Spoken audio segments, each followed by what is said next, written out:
नमस्कार, मैं हूं आपके साथ प्रिया तिवारी और आप देख रहे हैं केकेटी न्यूज। नजर डालते हैं रिपोर्टर्स रिपोर्ट पर। तो खबर देवरिया जिले से है, जहां पर बोलेरो और ट्रक की भिड़ंत से एक सड़क हादसे में 3 सीआरपीएफ जवानों की मौत हो गई। आपको बता दें कि बस्ती के कप्तानगंज से चुनावी ड्यूटी करने के बाद जौनपुर में चुनावी ड्यूटी के लिए जवान जा रहे थे, जिसमें ड्राइवर को गंभीर चोटें आई हैं। ड्राइवर का गोरखपुर मेडिकल कॉलेज में इलाज जारी है।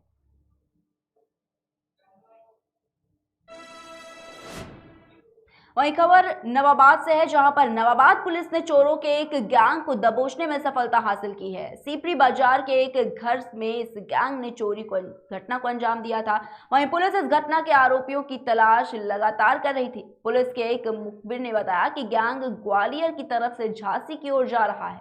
वहीं स्कॉर्पियो गाड़ी से चोरों को आता देख पुलिस ने उन्हें चारों ओर से घेर लिया। इस गैंग के पास से एक जेवरात और 1 लाख से अधिक की नकदी भी बरामद की गई है।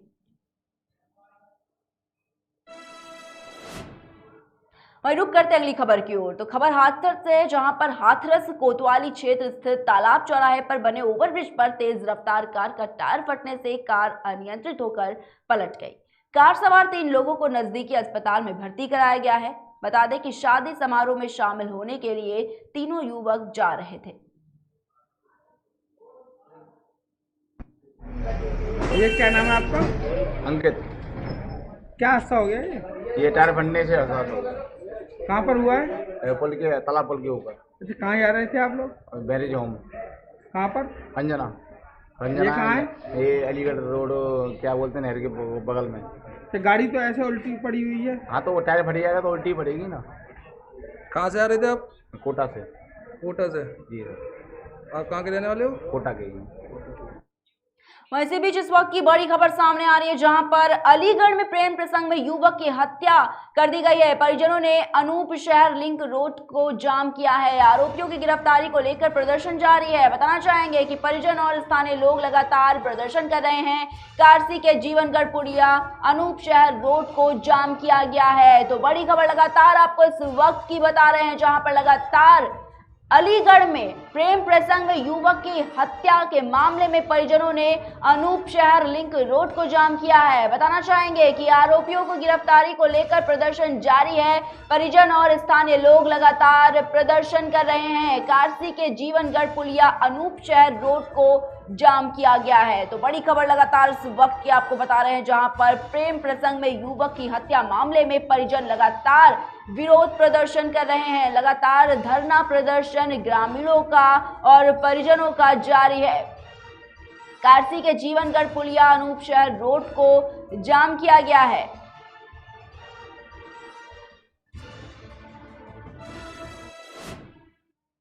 नजर डालते हैं खबरों की तरफ। तो रूसी सैनिकों ने यूक्रेन पर शनिवार को बड़ा हमला किया है। यूक्रेन के विद्रोही क्षेत्र दोनेत्स्क में रूसी सैनिकों ने ड्रोन से हमला किया है। आइदर बटालियन की पोस्ट पर हमला किया गया है। बताना चाहेंगे कि ड्रोन हमले में आइदर बटालियन पोस्ट को तबाह किया गया है। रूसी सेना ने यूक्रेन के शहर ओडेसा में एक पुल को उड़ा दिया है और जंग के बीच रूस और यूक्रेन अब बातचीत की मेज पर आ गए हैं। आज या कल तीसरे दौर की बात भी हो सकती है। तो बड़ी खबर इस वक्त की आपको बता रहे हैं, रूस यूक्रेन हमले से जुड़ी इस वक्त की बड़ी खबर है, जहां पर आइदर बटालियन की पोस्ट पर हमला किया गया है। ड्रोन हमले में आइदर बटालियन पोस्ट तबाह किया गया है और रूसी सेना ने यूक्रेन के शहर ओडेसा में एक पुल को उड़ा दिया है और जंग के बीच रूस और यूक्रेन अब बातचीत की मेज पर आ गए हैं। वहीं आज या कल तीसरे दौर की बात भी हो सकती है।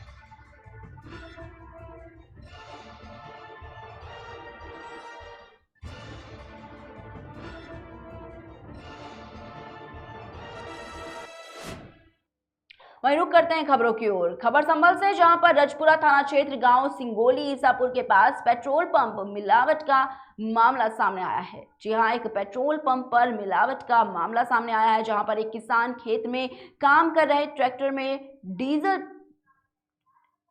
बताना चाहेंगे कि अचानक उसका ट्रैक्टर बंद हो गया और डीजल और पेट्रोल का एक जैसा कलर देखने के बाद किसान ने हंगामा काटना शुरू कर दिया और एसडीएम और सीओ ने मौके पर पहुंचकर पेट्रोल पंप को बंद करा दिया है और जांच कराने का आश्वासन भी दिया है।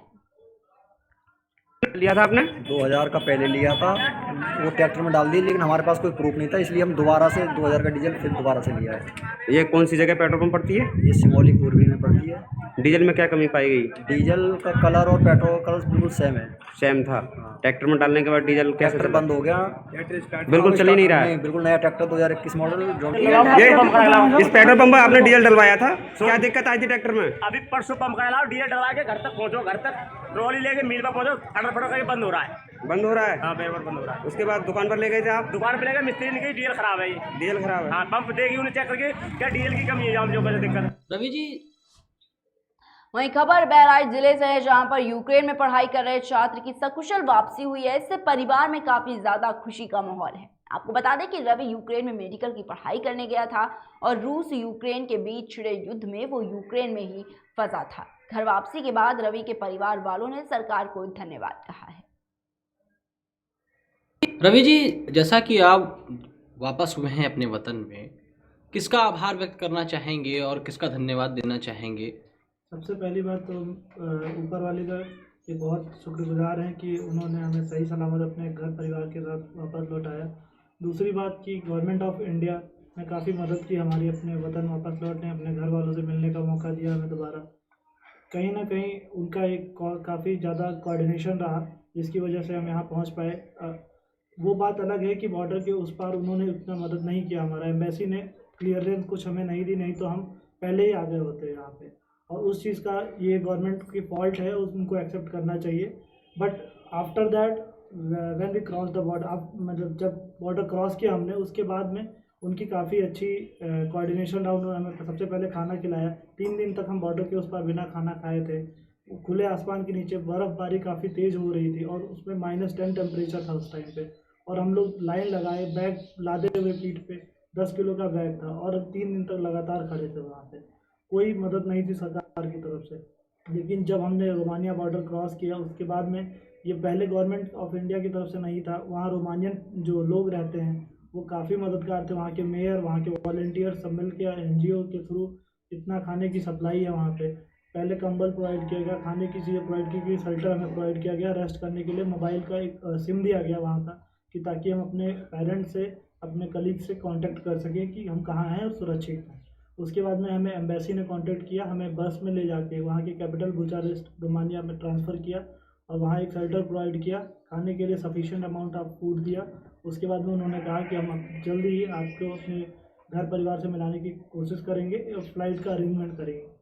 हालांकि उसमें उन्होंने 3 दिन टाइम लगा दिया हमें, जबकि उनको चाहिए था कि बच्चे जैसे ही निकल रहे हैं, क्योंकि वो इतना परेशान हो चुके हैं उनको। जगदीश जी, अभी जैसा कि आपका पोता आज वापस लौटा है, वतन वापसी हुई है, कैसा आपको महसूस हो रहा है? किन परेशानियों के साथ वो आया है? ऐसा है कि सबसे बड़ी चीज़, जो मोदी सरकार न होती तो हमारा बच्चा न वापस आता। हमको तो बहुत बड़ी खुशी हो रही है कि जो ऐसी सरकार है, हमारे बच्चे को तो जो परेशानी यूक्रेन में हुई, वो बहुत बड़ी परेशानी वहाँ के प्रशासन ने दिया। लेकिन जब से बॉर्डर आ गया, रोमानिया में आ गया लड़का, तब से भारत सरकार ने बहुत बड़ी मदद किया है। खाने पीने रहने के लिए मंत्री वहाँ लगाए हुए थे। हमको बहुत बड़ी खुशी हो रही है। हम भारत सरकार के आभारी हैं। हम तो हमेशा जीवन भर क्या लिया था आपने। वहीं खबर संभल से, जहां पर रजपुरा थाना क्षेत्र गांव सिंगोली ईसापुर के पास पेट्रोल पंप में मिलावट का मामला सामने आया है। जी हां, एक किसान खेत में काम कर रहे ट्रैक्टर में डीजल डलवाने गया था और अचानक उसका ट्रैक्टर बंद हो गया। वहीं डीजल और पेट्रोल का एक जैसा रंग देखने के बाद किसान ने हंगामा काटना शुरू कर दिया। वहीं SDM और CO ने मौके पर पहुंचकर पेट्रोल पंप को बंद करा दिया है और जांच करने का आश्वासन भी दे दिया है।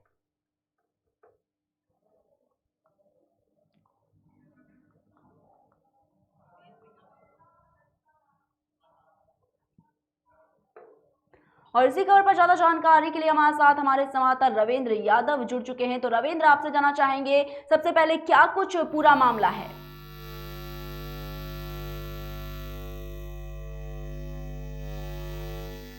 रविंद्र, आपको आवाज मिल पा रही है?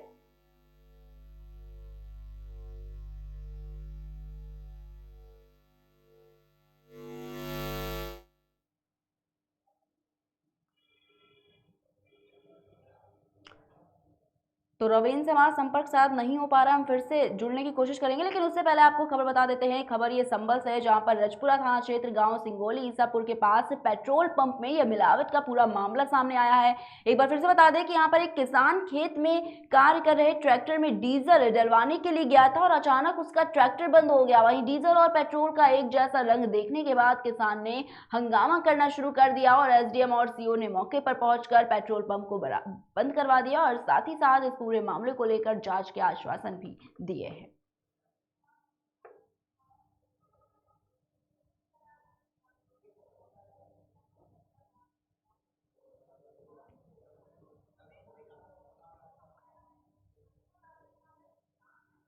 और एक बार फिर हमारे साथ हमारे संवाददाता रविंद्र यादव जुड़ चुके हैं। तो रविंद्र, आपसे जानना चाहेंगे सबसे पहले क्या कुछ पूरा मामला है?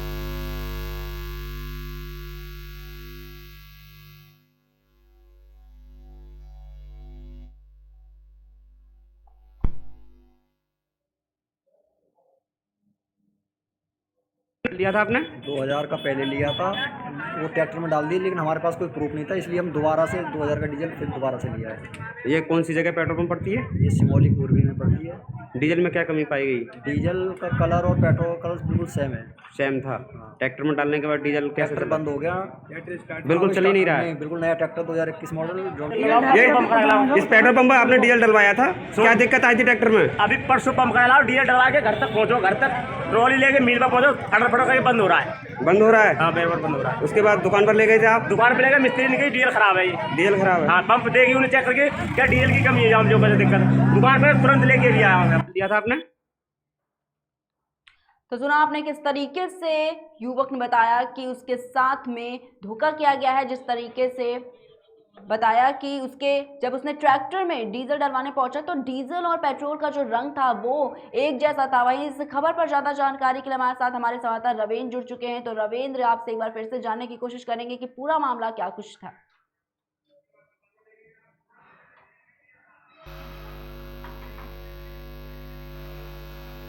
रविंद्र, आपको आवाज मिल पा रही है? तो रविंद्र के साथ हमारा संपर्क नहीं हो पा रहा है। तो ये खबर ये संभल से लेकिन बता रहे थे, जहां पर रजपुरा थाना क्षेत्र गांव सिंगोली ईसापुर के पास पेट्रोल पंप में मिलावट का जो मामला है वो सामने आया है। बताना चाहेंगे कि किसान खेत में काम करे ट्रैक्टर में डीजल डलवाने के लिए गया था, लेकिन उसका ट्रैक्टर अचानक बंद हो गया और डीजल और पेट्रोल का एक जैसा रंग देखने के बाद किसान ने हंगामा करना शुरू कर दिया और एसडीएम और सीओ ने मौके पर पहुंचकर पेट्रोल पंप को बंद करा दिया है और इस पूरे मामले को लेकर जांच का आश्वासन भी दिया है।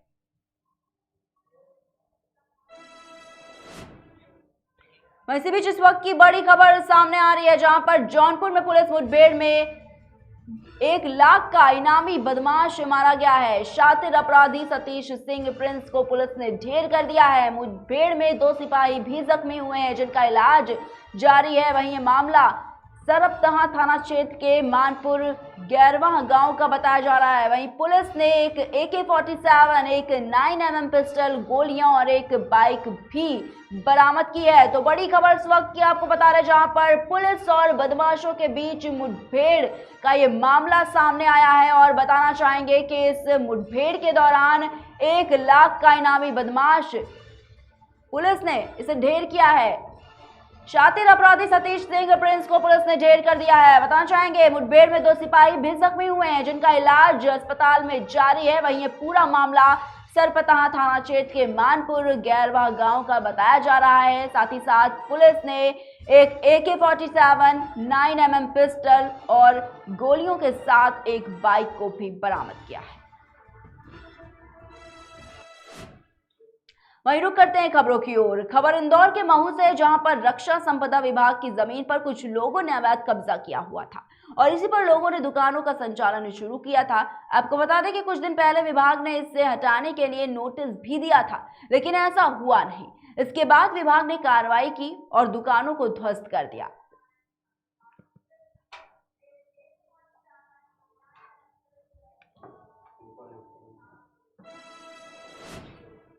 वहीं खबर इंदौर के महू से है, जहां पर डॉक्टर भीमराव अंबेडकर सामाजिक विज्ञान विश्वविद्यालय में नानाजी देशमुख पीठ का लोकार्पण किया गया है।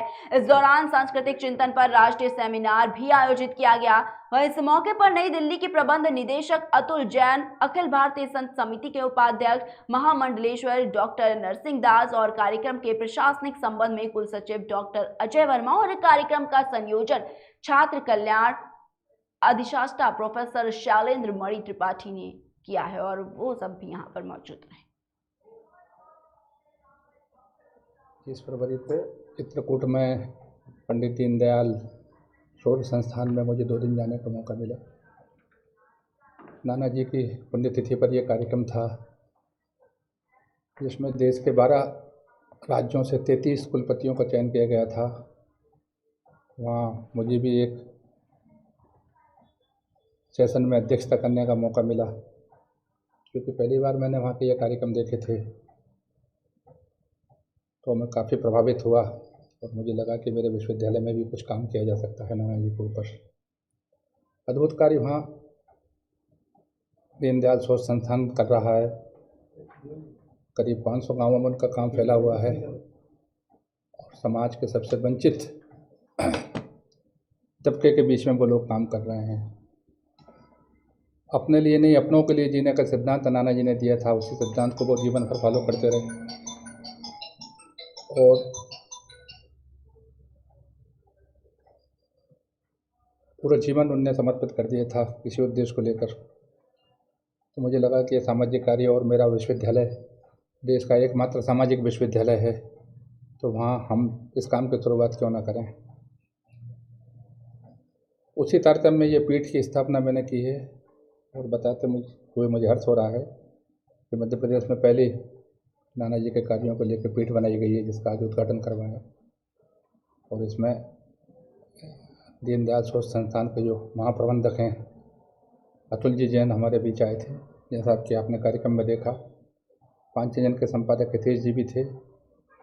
उनकी मौजूदगी में आज पीठ का उद्घाटन हुआ और हमारे जो पिछड़ा क्षेत्र है, आदिवासी बेल्ट है, पूरा आसपास जिले लगे हुए हैं, बड़वानी है, झाबुआ है, अलीराजपुर है, इन जिलों में हम सामाजिक कार्य करेंगे इस पीठ के माध्यम से और समाज के वंचित वर्ग को साथ में लाने की कोशिश करेंगे।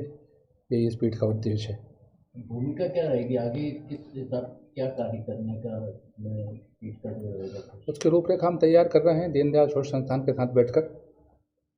अभी तो एक सर्वे कराएंगे हम कि गाँवों की सामाजिक स्थिति, शैक्षणिक स्थिति, आर्थिक स्थिति कैसी है। वो लोग जो सबसे ज़्यादा शोषित हैं, पीड़ित हैं, समाज की कतार में खड़ा हुआ आखिरी आदमी, जिसको नर सेवा और नारायण सेवा नाम दिया जाता है, उन सबका एक सर्वे करके रिपोर्ट एक तैयार करेंगे और रिपोर्ट हम शासन को भी भेजेंगे ताकि ग्रास रूट पर काम किया जा सके, फील्ड में काम किया जा सके। क्या नाम है? वहीं खबर बाराबंकी जिले से है, जहां पर एक सिपाही नशे में धुत एक युवक के साथ गाली गलौज करते नजर आया और उसके साथ में मारपीट भी की। सिपाही यहीं तक नहीं रुका, जब इसकी जानकारी पत्रकार ने लेना चाहा तो पत्रकारों के भी साथ सिपाही ने गाली गलौज की और ये पूरा मामला मोहम्मदपुर थाना क्षेत्र का बताया जा रहा है।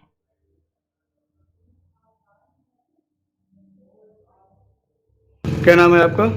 संदीप कुमार। कहाँ रहते हैं आप? अब्दुल्लापुर में रहते हैं। जिला कौन सा लगता है? जिला बाराबंकी। क्या मामला हुआ था आपके साथ में? मामला हमारा ये हुआ था कि इनकी सिस्टर की तबीयत खराब थी। लखनऊ हम गाड़ी लेकर गए थे, उसका भाड़ा कुछ बाकी था। हम पप्पू होटल पर बैठे थे रात में, तो ये आ गए, तो हमने कहा भाई क्या वो व्यवस्था करवाएंगे आप? कौन आ गया? अजय यादव। क्या है अजय? 112 के सिपाही हैं। अच्छा, फिर क्या हुआ? फिर इन्होंने जो है गंदी गंदी गालियाँ देना शुरू कर दिया। तो मैंने कहा भाई पैसा भले मत दो, लेकिन गालियाँ तो मत दो। और ये शरीक नशे की हालत में धुत थे, लेकिन ये हमारी बात नहीं सुने। ये जो है हमें मारने लगे। तो हमने इनसे अपने बचाव की गुहार भी लगाई, लेकिन उतनी टाइम ये नशे की हालत में हमारी एक भी नहीं सुने। वहाँ पर मौजूदा जो है जगदीश यादव और होटल वाला, ये सब लोग मिलकर बीच भराव भी कराए। तब जाकर हम घर आए, इसके बाद आपको सूचना दी गई। ठीक। पुलिस इस संबंध में आपसे क्या कह रही है? पुलिस जो है हमारे ऊपर दबाव बना रही है, लोगों को फ़ोन करके जो है हमारे पास फ़ोन करवा रही है, प्रेशर बना रहे कि सुलह कर लीजिए। लेकिन सुलह हम कैसे कर लें? हमारे साथ में जो मारपीट हुई, रात में हाथापाई हुई, उसके संबंध में जो दिक्कत हुई हमको, उसे कोई नहीं देख रहा है। ये कह रहे हैं सुलह कर लो, सुलह ऐसे कर लें, मतलब ये जिसको पाएंगे उसको मार देंगे, वर्दी वाले हैं। तो इसका मतलब ये नहीं कि जो है रोड चलते आदमी को गाली देंगे, मारेंगे। कोई अपना हक मांगेगा तो ये मारेंगे उसको। आपके हमने मंजूरी की है, उसका पैसा मांग रहे हैं, तो क्या गलत है? क्या नाम है आपका? हमारा नाम रंजीत। क्या मामला हुआ था संदीप वाला? हम इनको गाड़ी भिजवाए थे, तब रात को फ़ोन किया था, गाड़ी भेज दिया था, बोले थे रात में रिटर्न कर देंगे।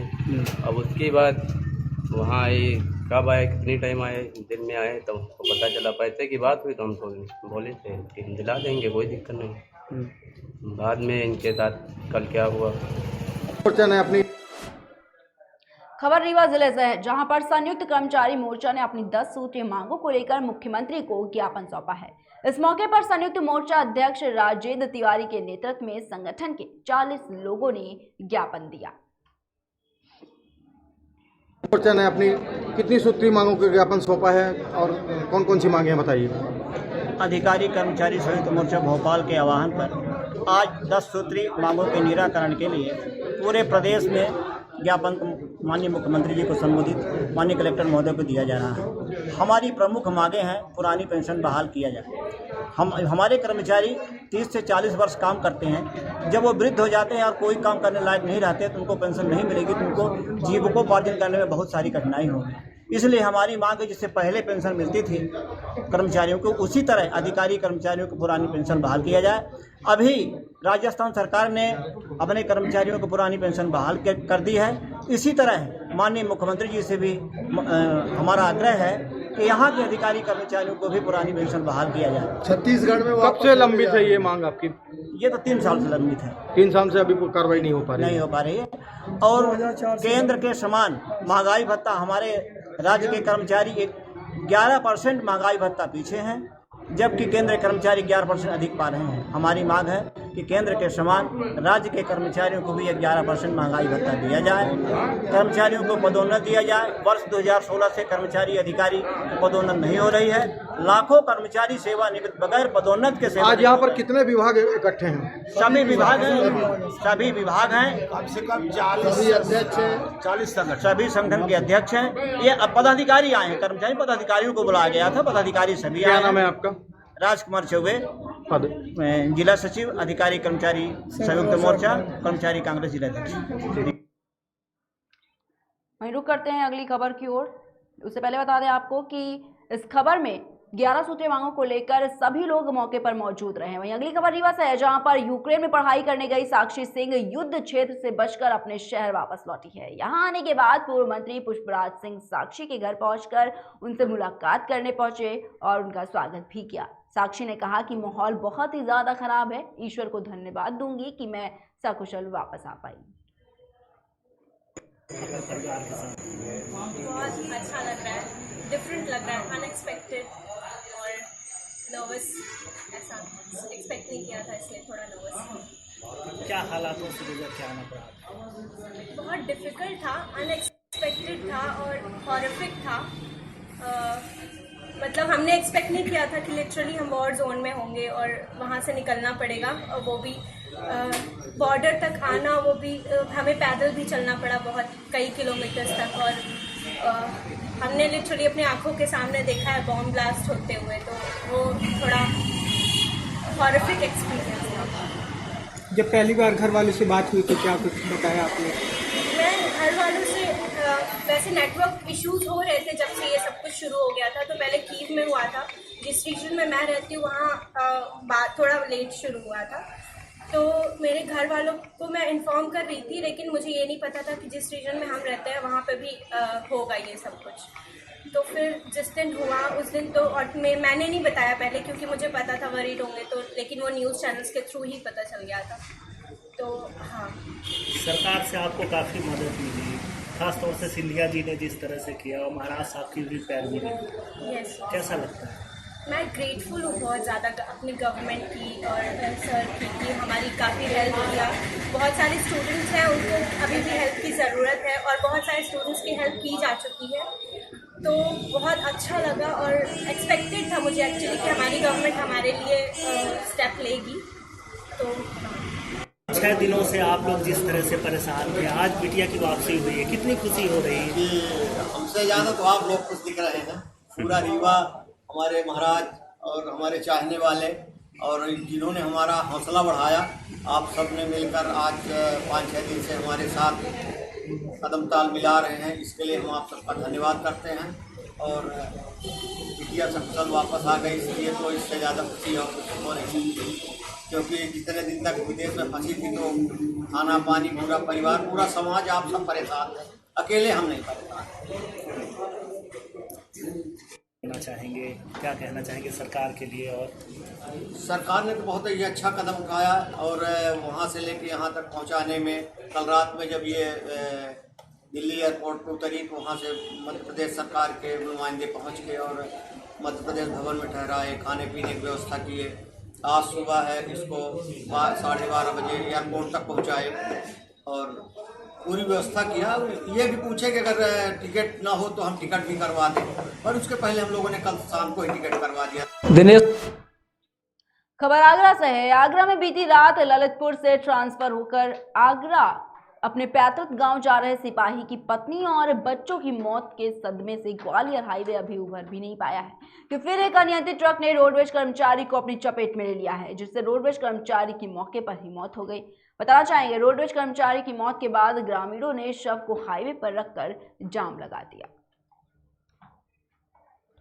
दिनेश कुमार चारून, क्या सर, क्या मामला है? ये ड्यूटी पे थे, क्या नाम था? विजेंद्र सिंह था। कैसे क्या थे? ये रोडवेज में फोर्ट डिपो में ATI थे। घटना कैसे हुई, क्या कुछ हुआ? ये यहीं चेकिंग कर रहे थे, चेकिंग करते समय यहाँ रोड पे खड़े थे, ट्रक ने आके पीछे से टक्कर मार दी। पीछे से टक्कर मार? जी जी। ट्रक किधर से आ रहा था? ट्रक पीछे से आ रहा था, इधर से आगरा की साइड से। अच्छा, तो इनकी उम्र कितनी रही होगी? इनकी 58 करीब है, कुछ ही समय शेष रह गया है। अच्छा अच्छा। हाँ हाँ। तो फिर क्या हुआ, जो एक्सीडेंट हुआ था इनमें हालत कैसी है? हालत ख़त्म हो गई। हालत क्या है? अच्छा, ऑन स्पॉट खत्म? जी जी। तो फिर पुलिस कितनी देर में पहुंची? 1.25 घंटा लेट पहुंची है पुलिस। क्या मांग है यहाँ के लोगों की, क्या कुछ कहना चाहेंगे इस एक्सीडेंट में? अब असल में मांग क्या है हमारी, तो मांग क्योंकि हम नगला परमाल से आए हैं, कोला से। कट से तो यह है कि आगे की प्रक्रिया है, लेकिन हमें जो है, जो हम पीड़ित बच्चे हैं, हमें लाभ मिलना चाहिए। और एक दुर्भाग्यपूर्ण बात यह है कि विभाग का कोई भी आदमी रोडवेज का अभी तक नहीं आया है। अभी तक कोई नहीं पहुंचा? हाँ। आपने जानकारी दे दी सब? जानकारी मेरी SM से बात हुई है, RM ने फ़ोन नहीं उठाया है।